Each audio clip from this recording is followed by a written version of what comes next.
మానవుల్లో లింగ నిర్ధారణ, సెక్స్ డిటర్మినేషన్ ఇన్ హ్యూమన్స్.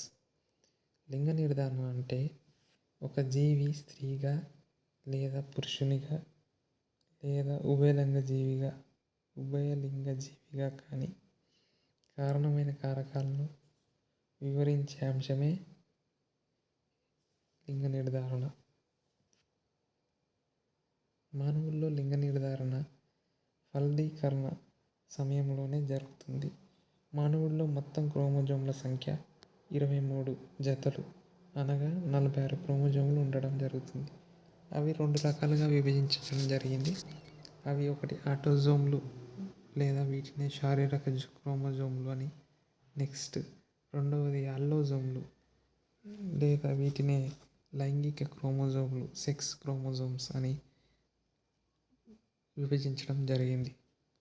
ఇక ఆటోజోమ్లు శారీరక క్రోమోజోమ్లు ఇవి 22 జతలు అనగా 44 క్రోమోజోమ్లు ఉంటాయి.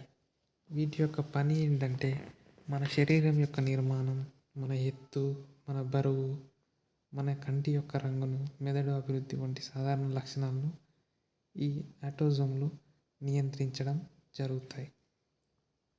ఇవి ఆటోజోమ్లు అనేవి లింగ నిర్ధారణలో పాల్గొనవు. నెక్స్ట్ అలోజోమ్లు ఇవి లైంగిక క్రోమోజోములు అని అనడం జరుగుతుంది. ఇవి 1 జత ఉంటాయి అనగా 2 క్రోమోజోములు. వీటి యొక్క పని ఏంటంటే లింగాన్ని నిర్ణయించడం, లైంగిక లక్షణాలను నియంత్రించడం వీటి యొక్క విధి. ఈ అలోజోమ్లు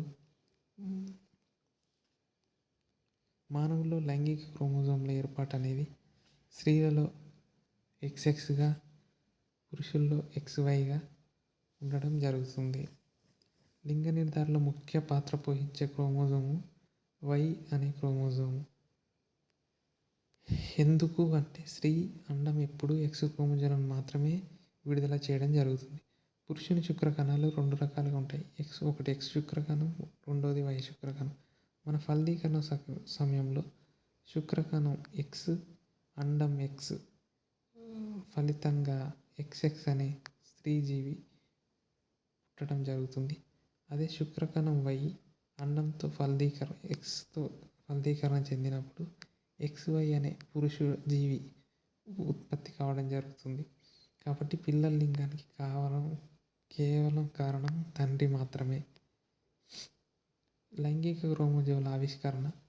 లైంగిక క్రోమోజోమ్ను మొదట గుర్తించినది 1956లో డ్రోసోఫిలా మెలనోగాస్టర్ అనే పండ్ల ఈగలో లింగ సంలగ్నత అంశంపై పరిశోధన చేస్తున్నప్పుడు కనుగొన్నది సటన్ మరియు TH మోర్గాన్ అనే శాస్త్రవేత్తలు కనుగొనడం జరిగింది.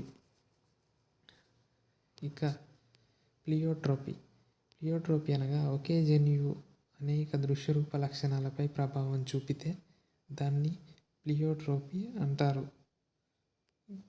ఉదాహరణకు ఫినైల్ కీటోన్యూరియా, ఫినైల్ అలెనిన్ హైడ్రాక్సిలేస్ అనే ఎంజైమ్ లోపం వల్ల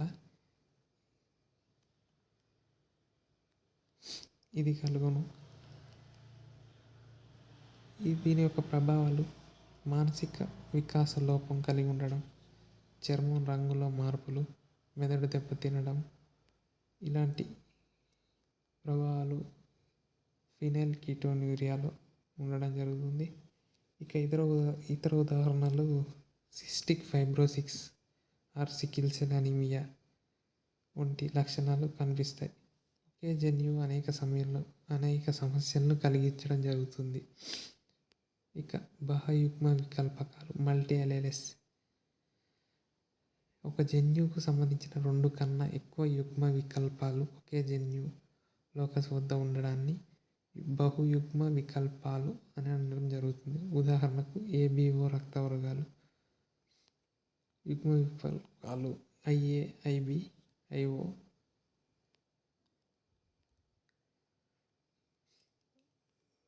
ఇక ఏ రక్తవర్గంలో IA, IO, B రక్తవర్గంలో IB, IB, IO. ఇంకా ఏబి రక్తవర్గంలో ఐఏ, ఐబి, ఐబి అనే జన్యు రూపాలు, ఓ రక్తవర్గంలో ఐఐ అని ఉంటాయి. ఇవే ఈ జన్యు రూపాల వల్లనే మన పుట్టే జీ మళ్ళా కొత్త సంకరణం చెందడం వల్ల, ఫలదీకరణం చెందడం వల్ల కొత్తగా జన్మించే జీవిలో ఈ తల్లి తండ్రి యొక్క రక్తవర్గం ఆధారంగా చేసుకొని పిల్లల రక్తవర్గం కూడా నిర్ణయించడం జరుగుతుంది. బహుళ జన్యు ఆనువంశికత. ఒకే లక్షణాన్ని అనేక జన్యువులు నియంత్రిస్తే దాన్ని బహుళ జన్యు ఆనువంశికత అనడం జరుగుతుంది.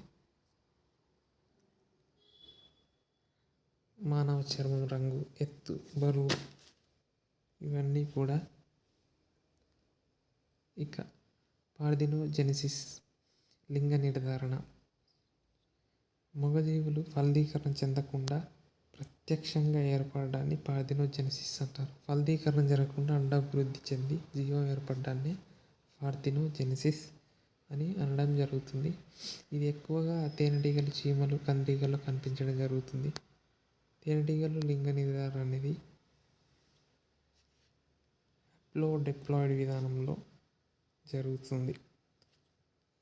క్రోమోజోమ్ల సంఖ్య 2Nలో అనే రాణి ఈగలో ఇది ఫలవంతం చెందుతుంది. ఇందులో 32 ఉంటాయి. అదే డ్రోన్ మేల్ తేనెటీగలో 16 ఉంటాయి.